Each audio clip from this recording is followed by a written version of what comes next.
Tonight, the Education Minister's antics upstage the official opening of Kelso High School. Jobs under threat as GIO announces plans to close its Dubbo branch. And the Bathurst Liquor Accord's tough new stance and its opponents. Prime News with Alison Rees. Good evening. Also tonight, nuclear power on the agenda at the State National Party conference and a catalogue of history, the new book covering a century of rugby league.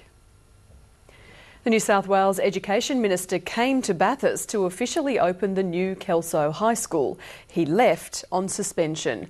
Della Bosca has been stood down from the ministry pending a police inquiry into his actions at a Central Coast nightclub, overshadowing today's celebrations. After a week of turmoil, the embattled Education Minister arrived to what was to become his last school opening for now. Fresh in his mind, a lengthy conversation with Maurice Yemmer about his political future. Indeed, the Premier and I discussed on the way here some of the matters that you want to come to talk to me about. Those matters surrounding his alleged behaviour at a Central Coast nightclub are now the subject of a police inquiry.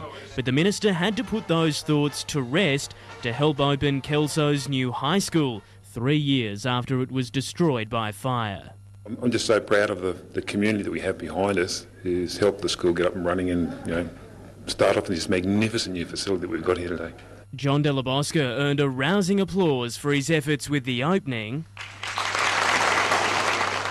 But once that job was done and the entertainment began, the Minister was nowhere to be seen.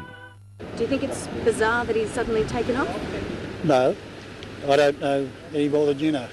For more than 3 hours, the Minister was locked away in the school principal's office, leaving his driver in the dark about his whereabouts and the media waiting. After a dressing down from the Premier, Della Bosca re-emerged no longer as the Education Minister with his report card from Maurice Yemmer.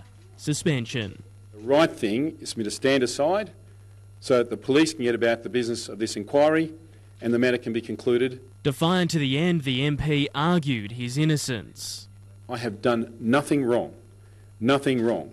This is a matter that started over an argument in a hotel about the way in which staff moved a table. A long day in the West for Della Bosca. He says it was important for him to be here for the new $23 million school's biggest occasion. And of course, I think they got something out of it. A good lesson in politics. Hugh Whitfield in Kelso, Prime News.